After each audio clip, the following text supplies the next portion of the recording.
Geoff and Tony in the studio. Right, I want to talk a little bit about London. Geoff and Tony in the studio. I'll do my intro now. Go on. We didn't synchronise. No, we're filming on two phones there. Yours is a bit high there, isn't it? You want to go down there a bit? Do you think? Oh! Shambles. For those of you that didn't see, because you're watching on my channel, I just knocked Tony's phone off. Hang on a minute. Here, look, you want one of these. This is a small rig, yeah? Trust me. Oil rig? Are you happy on your No. a Halford special? It is a Halford special, yeah. I was stuck one day and I bought it, and then I'm just too stubborn to... Hang on a minute. Right, this is the Geoff and Tony special, which he's already introed on his channel. I'm now introing on my channel, and we're going to talk about the march because I was there and he's got a lot to say about it, so it seems to make sense. Go. Right, I want to start with this post from Bristol for Europe. They came in their thousands to support Tommy Robinson and chant his name. Not necessarily true. The mums sipping Alka Pops, their adult daughters vaping, the sharp-haired lads with spliffs tucked behind their ears, the toothless victims of social dislocation staring into space, and the dads, above all the dads. So what I'm seeing is a massive campaign by, I mean, I don't even know who these people are. But well, he's got an EU flag in his bio. Yeah. That tells you everything you need to know right there. And I guarantee you it'll say FBPE in a hashtag somewhere. And so that's who he is. So they're claiming that all the people who were at the protest were toothless, vaping, sharp-haired lads with spliffs, and mums sipping Alka Pops. Tell us about your experience of London before we get into numbers, because I think we're doing numbers next. Well, obviously, I wasn't actually there for the march. I was there for West Ham. How did that go? Yeah. Anyway, I wasn't there, so I wish I was there for the march. I should have just gone and sat with everyone else, stood with everyone else. Yeah. So we got out of Waterloo, which was where the main muster point was for the start of the march. Everyone was meeting in Waterloo. So we got out of Waterloo and said, well, let's go and have a look round. So we walked out, and instantly there are just flags everywhere. I mean, it was brilliant. And it's immensely not well-mannered.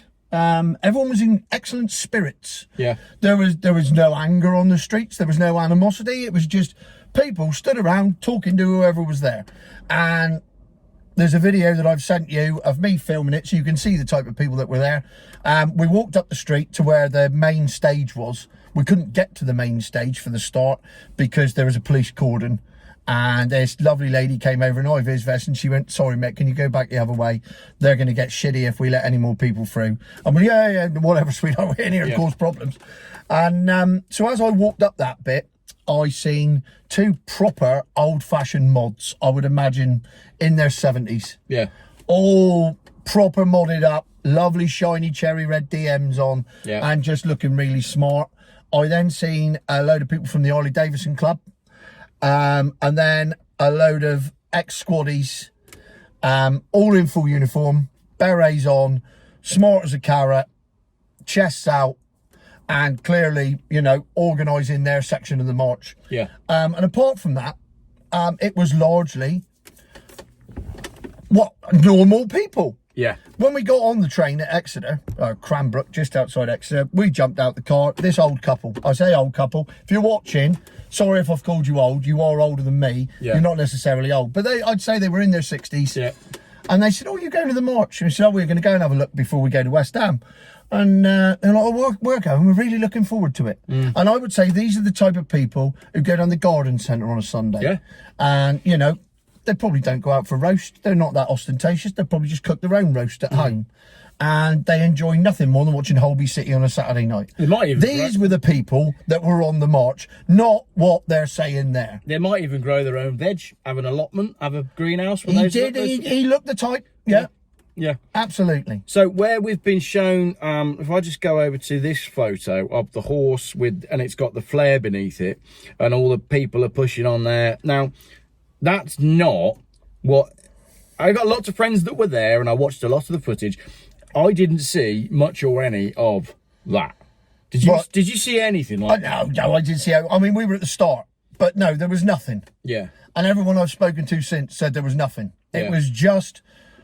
The problem was that there were too many people, and they started stopping people going across Westminster Bridge because they thought the bridge couldn't cope. That should tell you everything you need to know about the volume of people. When the media are saying, "Oh, it was a few thousand, it was 100,000," they nearly broke the bridge. Yeah. Brilliant. So, and I've got issues with this photo, and because I said I didn't really see any flares like that, and I've run it through a couple of different things to try and work out if the flame has been added in or whatnot, because it seems odd to me that there's a horse that's directly on top of a flame. I don't know, none of that seems to make sense. So let's leave that for the moment though.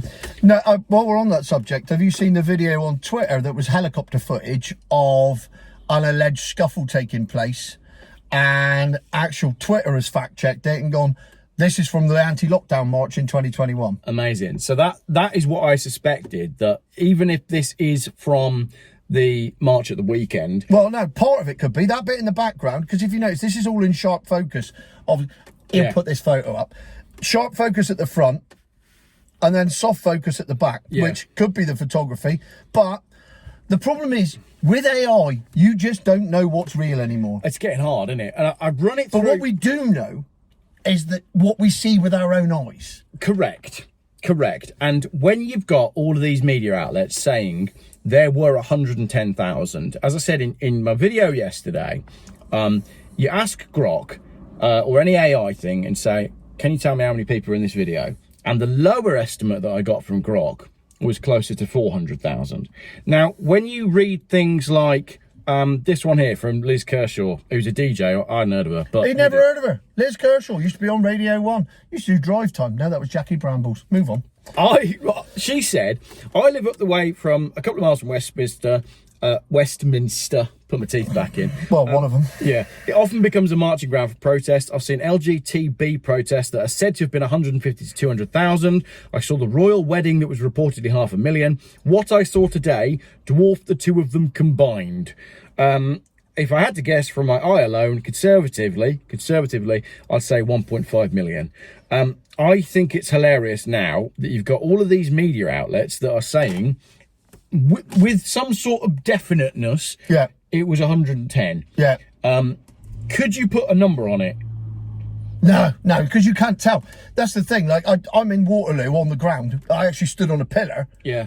But all you could just see, all you can see in front of you is people and flags. Yeah. So it's impossible to quantify it in any way, shape or form. But if you look at what we're looking at now, and that volume of people there going all the way down the Mall and all the rest of it, I mean, it's a lot of people. Because the other thing is, what people were saying about this photo is, they don't, in this footage, they pan all the way up to the top and you see there's people all the way up there, but they don't show the bridge. The bridge was full at this point. The bridge is absolutely full. Am I right? Do you reckon that's right? Yeah, because there's actual helicopter footage, that Tommy Robinson chartered a helicopter to take photos of the footage so that he could go, well, no, what you're showing is not what was there.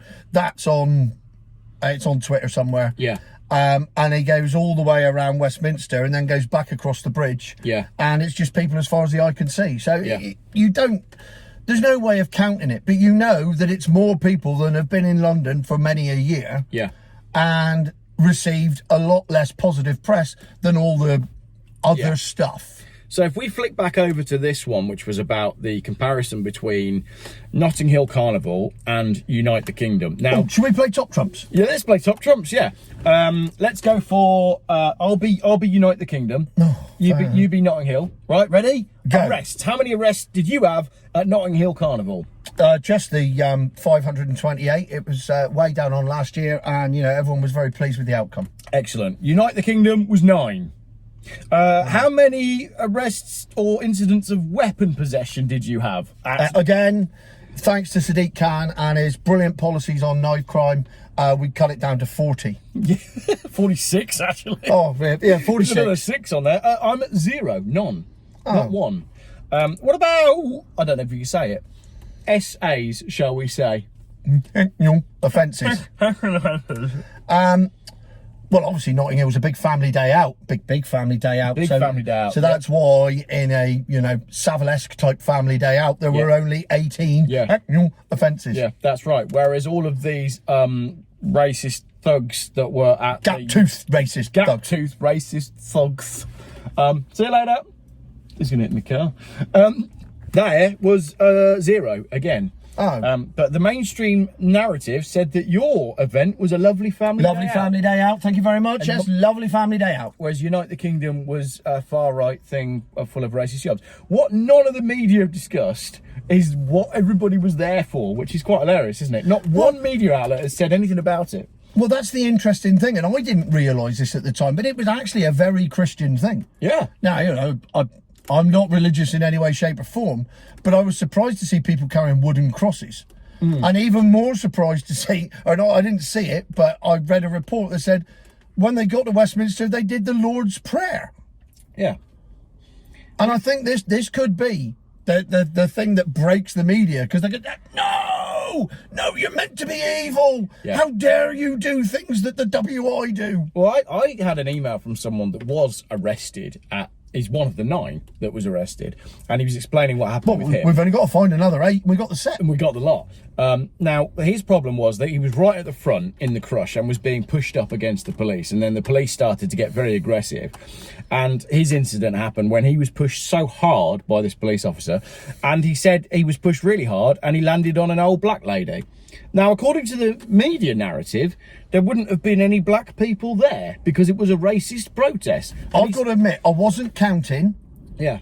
But I did see some black people. I definitely saw some Asian people, and everybody stood together. They weren't in different sections.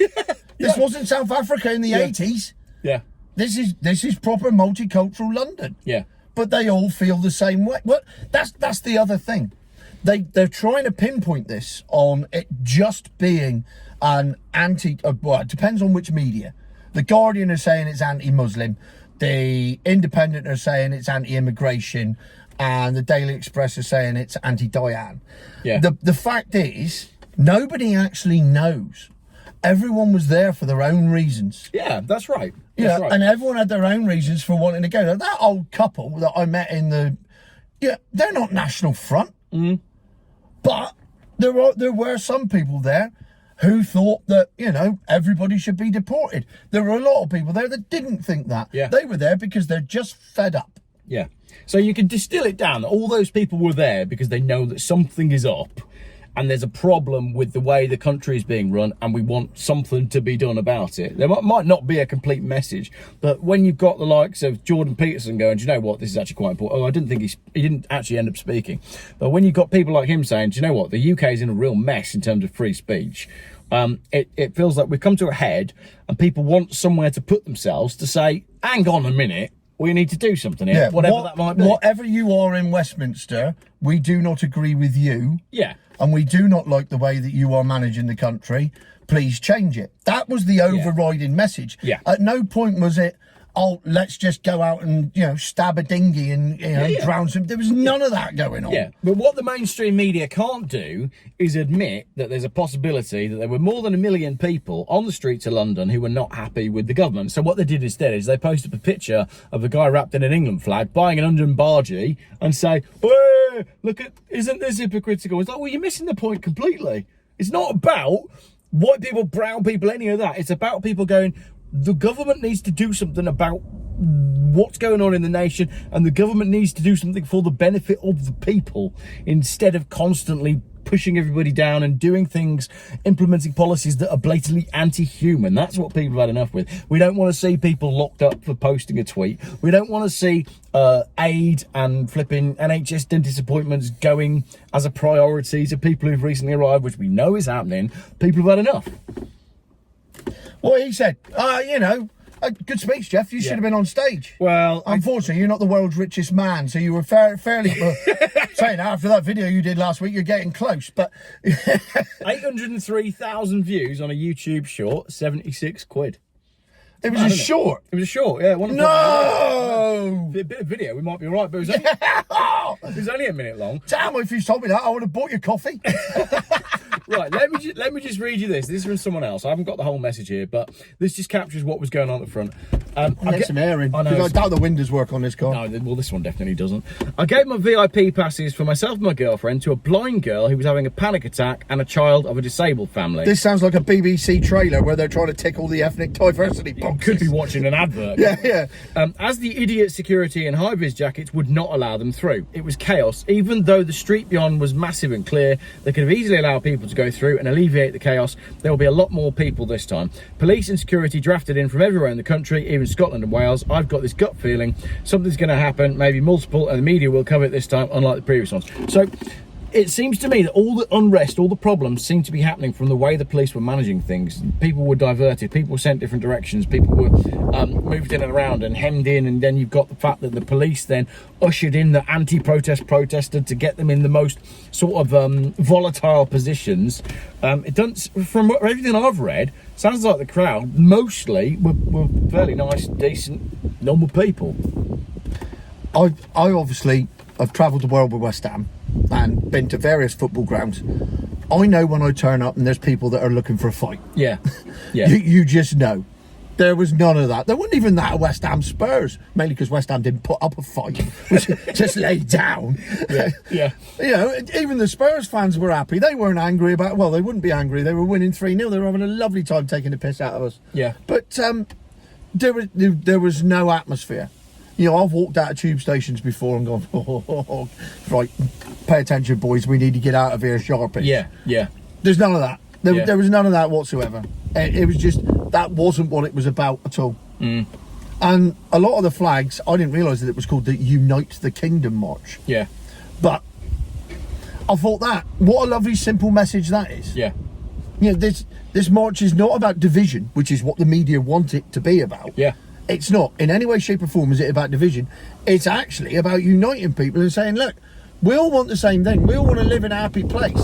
It's just that we're being told that we're racist for wanting to live in a happy place. Yeah. And that's where it goes wrong. Yeah. And that's why the media cannot possibly let the true message of what this was about appear on the pages of their rags. Because if the normal humans realise that, well, they've just got to sell us. No, but that's the thing, right? That's the thing. And this comes back to that couple. I wish I'd got their names because it would have worked out so much better. But, you know, we were just more concentrated on me cooking breakfast on a train. There's a video for another day. Right. Those are the people, not the likes of me and you that have been spouting this crap for years. Yeah. And people are just finally going, do you know what? I think after all those years of, particularly during COVID, of us being told that we're this, we're that, and we're the other, do you know what? I think he may have had a point on some things. And those people, I think, made up the bulk of however many people were there. I think the main problem they've got now is that Middle England has had enough. Yeah. And Middle England and your George and Mildreds and that type of people, those were the people that were everywhere. You know, all your usual suspects were there. Yes, there were blokes with England flags and tattoos. And they're at every single event I go to. Yeah. They're not bad people. Yeah. But they won't be afraid to voice their opinion. The problem is that now you've got up to 1 million people who are now voicing their opinion that previously just sat and ate a diet of BBC News and went, yes, well, if Nicholas Witchell has said that's what's happening, we must believe him. Yeah. They've now gone, hang on a minute, this ain't right. Yeah. Yeah. And when you've got those people, those are the people that will make the difference. You know, we are merely shepherds. And it's the rest of the lot that will actually make a difference. Yeah. Because as we've proved, we've had no change on society whatsoever. I've been banging on about this for years. Yeah, absolutely. Yeah, I mean, COVID was a big wake up for a lot of people, but there's a ton of people there. As your Alfa Romeo, I mean, you've come all the way up to Worcestershire today from Cornwall, got your passport out, go across the bridge.